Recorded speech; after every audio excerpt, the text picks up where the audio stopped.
Hola, hola, buenas noches. Soy Celine y estamos comenzando a trabajar para reflexionar sobre la evolución que ha tenido la educación a distancia en los últimos 100 años y cómo esta educación a distancia se transforma en educación sin distancias y cómo se empieza a introducir en la educación tradicional. Esto lo comentamos con nuestros estudiantes de la Universidad Mariano Gálvez de Guatemala. Hola, estudiantes, queridos doctorantes, ¿cómo están ustedes?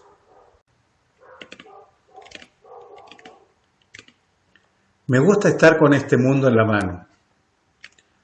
Es una forma de ayudarme a comprender todo lo que se ha empequeñecido con la relatividad de la distancia. Bueno, la educación a distancia primero era educación a distancia, porque el estudiante no tenía forma de acercarse a un lugar donde pudiera estudiar, vivía lejos, vivía en un pueblo, vivía al otro lado del río, al otro lado de un mar, no tenía cómo acercarse a los centros de estudio. O era alguien que trabajaba, las clases habitualmente eran de día, no podía asistir, y en la tarde cuando llegaba a su casa, tenía que dedicarse a su casa, con lo cual tampoco podía asistir a clases presenciales. Bien, entonces las limitantes del espacio y tiempo lo limitaban y no podía asistir a una institución tradicional y tenía que acercarse obligadamente a una institución a distancia y estudiar a través de los sistemas que en ese momento se le ofrecían. O sea, los problemas eran vivir lejos de los centros de formación y trabajar en los horarios en que los cursos eran entregados por los profesores. Bueno, la educación a distancia inicial, podemos decir, cuando se empieza a masificar, fue entre los siglos XVIII hasta finales del siglo XX. Cumple su función, ¿no es cierto? Estaba lo que se llamaba educación a distancia y lo que más popularmente se reconocía como educación por correspondencia. Uno de los elementos fuertes en aquel tiempo fue la enseñanza programada. En Sudamérica fueron famosas las escuelas IADE, que aún existen, no sé, la marca por lo menos, no sé si será en la misma línea. En España existía CCC y eran exitosas en su formación a distancia, enviando material de lectura y de trabajo a los estudiantes. Cumplía su función. Era difícil de seguir porque requería mucha autodisciplina. Cuando los países ven que esta es una herramienta que le permite formar especialmente a personas técnicas, empiezan a crear sus alternativas públicas para masificar la formación de acuerdo a líneas de necesidad específica, de acuerdo a la política de cada país, de acuerdo a su estrategia de desarrollo. Así surgieron la UNED en España, la UNED, Universidad Nacional de Educación a Distancia de Costa Rica, la Open University del Reino Unido, que fueron en un comienzo las más conocidas y las que se extendieron rápidamente, que validaron una forma de enseñanza, una didáctica, una metodología y que formaron a muchas personas. De la UNED he conocido excelentes doctores formados como doctores en la Universidad Nacional de Educación a Distancia. Aunque mucha gente ha sido peyorativa con la educación a distancia, esta ha formado excelentes investigadores en todo el mundo. ¿Cuáles eran las características de la primera educación a distancia? Pues bueno, uno de los grandes elementos que se intentó desarrollar en ella fue la enseñanza programada. Ustedes todavía podrán encontrar en alguna biblioteca y en algún rincón olvidado de ella algún texto de enseñanza programada. Es interesante. Era una iniciativa que pretendió ser la solución definitiva en educación y que no lo fue. Pero los textos muy elaborados, muy laboriosos, eran muy caros de desarrollar y no eran fáciles de seguir cuando había que profundizar un tema. era una didáctica muy diferente, un punto de vista muy diferente al de la educación presencial. Totalmente diferente. Ni siquiera los profesores de educación presencial podían empezar a hacer formación a distancia de un día para otro. Era compleja, era una formación difícil. El costo de los materiales era altísimo y requería desarrolladores especiales para este material. Se asociaron con el tiempo a los textos tradicionales, videos, incluso en el último tiempo también software, programas informáticos y material digital. La última novedad en la enseñanza a distancia tradicional, pero por medios digitales, fueron los que llamamos sistemas tutoriales, que tuvieron mucho éxito en la década de los 90. Pero bueno, como lo hemos comentado muchas veces, la sociedad evolucionó. La sociedad industrial moderna dio paso a los elementos del posmodernismo que comenzaron a esbozar la sociedad de la información y el conocimiento. En un tiempo se habló de posmodernismo, de postmodernismo, pero en estos momentos preferimos seguir tanto los planteamientos de Sandoval con su hipermundo, como los de Echeverría con su tercer entorno. Y obviamente Bauman con su sociedad líquida, Castells con su concepto de sociedad red, Morán con sus conceptos de sociedad compleja. Vivimos en la complejidad, en una red compleja que se soporta sobre un contexto líquido. Bueno, lo más importante es que mientras duró la sociedad industrial, la distancia y el tiempo eran absolutos, totalmente absolutos. En la sociedad actual, en que ni la distancia ni el tiempo son absolutos, ni el trabajo es de por vida, ni siquiera garantizado por un largo tiempo, la necesidad es mantenerse formando durante toda la vida. Es la única manera de tener algún tipo de flotador que a uno lo ayude en los movimientos y mareas de la sociedad líquida. Por eso es importante la educación a distancia actual, porque nos ayuda a sobrevivir y es un elemento especialmente determinante cuando se quiere estar estudiando toda la vida. Uno tiene que estudiar en cualquier momento y en cualquier lugar. Recordemos entonces algunas características de la sociedad industrial.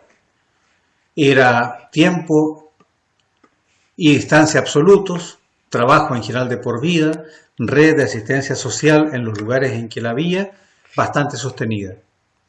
En la sociedad de la información, complejidad en todos los lugares, en todas partes, una sociedad que se comunica en una estructura de red, en el que las personas sobreviven sobre un entorno líquido, sobre un contexto líquido en el que tienen que estar nadando permanentemente para poder sostenerse. Insisto, una sociedad altamente compleja, una comunicación estructurada de una manera diferente, como lo plantea Jones y Lee Brown. Pero el hecho de que la distancia se haya hecho relativa y que dé lo mismo en que en este momento yo estuviese al lado de ustedes en una mesa compartiendo un vino a 1 metro de distancia y esté bebiéndome mi vino solo a 5.000, 10.000 kilómetros, da lo mismo, porque estamos hablando igual y porque nos podemos comunicar a través de un foro, a través de un chat, en un sistema virtual, en un sistema a través de las redes de comunicaciones. ¿Se fijan? La distancia ha desaparecido. La relatividad del tiempo hace también irrelevante las limitaciones que antes nos generaba un horario de trabajo rígido para estudiar. En estos momentos podemos estudiar cuando queremos. Este video les guste o los aburra, pero si hay conceptos que les interesen aquí dentro, lo pueden ver las veces que quieran, a cualquier hora. En la madrugada, en la mañana, en la noche, en la tarde, al mediodía, etc. No lo vean cuando estén comiendo porque les puede generar algún problema estomacal. La educación a distancia ha evolucionado, lo podemos ver, lo podemos sentir, lo podemos leer en innumerables artículos. Pero esta evolución la ha llevado a integrarse en la educación actual. Se ha introducido subrepticiamente en las didácticas y en las modalidades de enseñanza actual. Ahora, en cualquier entorno de enseñanza y de aprendizaje, la distancia, la enseñanza a distancia está dentro, participa. Es como una niebla que rodea a la enseñanza en general y una niebla en la que podemos estar sumergidos hasta las rodillas, hasta el cuello o completamente sumergidos. La educación hoy es una educación sin distancias. Sin distancias. Nos podemos poner a conversar en cualquier momento. Y con los próximos avances, que son las holografías, nos podremos ver con mucha mayor cercanía. Nos podremos proyectar del lugar en que uno está hablando al lugar en que se lo están escuchando y la imagen verse muy cercana, sentado en una silla y tal vez también compartiendo una copa de vino. Y el desarrollo de esta educación a distancia y de los conceptos que la inspiraron inicialmente ha generado nuevas modalidades, nuevas didácticas. Los tan de moda e-learning, B-learning, flipped classroom están introducidos en la enseñanza tradicional. Es mucho más fácil para un estudiante en estos momentos ver en su smartphone o en su notebook o en cualquier dispositivo artículos y términos de la Wikipedia que buscarlos en un tomo de la Enciclopedia Británica. Además que en estos momentos la Wikipedia tiene muchas más entradas y muchos más revisores que los que podría tener cualquier enciclopedia tradicional. Ya no es posible quitar la dimensión distancia virtual del proceso de enseñanza-aprendizaje. Es imposible. Tiene que estar dentro porque los estudiantes, aunque el profesor no les diga nada, irán a validar lo que el profesor les ha dicho en algún cibercafé o en el computador de su casa o en su celular. Lo que era la educación a distancia ha entregado todos sus componentes, todos sus materiales para que sean incluidos en la educación tradicional. Recuerdo un viejo cuento de ciencia ficción en que hablaba que la educación era completamente a distancia en el año 2020. Este cuento fue escrito alrededor del año 1955. Pero claro, como no existía Internet ni se concebía algo parecido a Internet, el escritor utilizó redes de aviones. Y los aviones estaban volando constantemente sobre los países y tenían repetidores de televisión, y esos repetidores de televisión eran los que entregaban las clases a todos los estudiantes y variaban las clases según los tiempos que cada estudiante tenía. Y el gran problema que tenían, como el tema de la interactividad no estaba resuelto, era la forma de mantener al estudiante pegado en la pantalla del televisor mirando al profesor. Para lo cual habían contratado profesores varones para las niñas y profesoras mujeres para los varones. Y les habían dicho que ellos buscasen la manera de motivar al estudiante a que continuara atento a su clase para evitar la deserción. Era una propuesta interesante. Ahora también hacemos cosas para que un video sea visto, ¿no es cierto? Para que no sea tan aburrido. Yo por lo menos lo que hago es cortarlo cada tanto, no más de 3-4 minutos por cada diapo, y así es más fácil de digerir. Bueno, la educación actual no tiene distancias, puede ser síncrona o asíncrona. Está disponible para usted, para el estudiante, para el profesor, en los tiempos que disponga, en los lugares en que pueda recibirla, en que pueda darla, y sin ninguna limitación, salvo el acceso a la red de redes en ese momento, la red de comunicaciones, la actual Internet. Entonces, estimados estudiantes, la pregunta con la cual me agradaría que trabajen: ¿cómo ve usted la forma en que se integran las características de la enseñanza a distancia en la educación tradicional? ¿Cómo lo ve usted? ¿Lo ve? ¿O piensa que no es así? No importa. Exponga su punto de vista y lo sube al foro, por favor, durante esta semana. ¿Cuál cree usted que será la evolución de la enseñanza a distancia desde la actualidad hasta el año 2040? Usted puede sacar una bola de cristal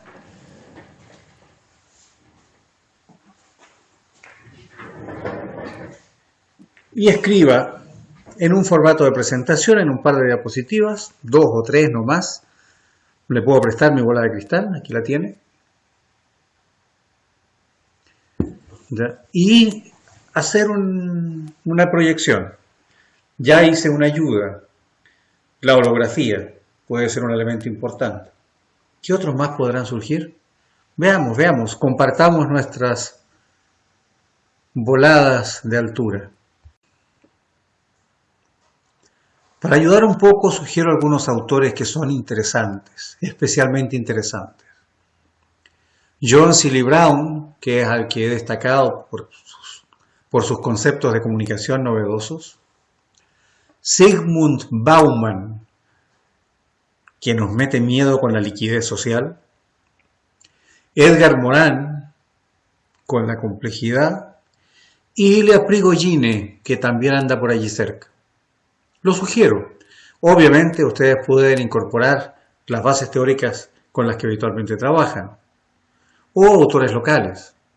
Eso también sería enriquecedor. Espero entonces los trabajos.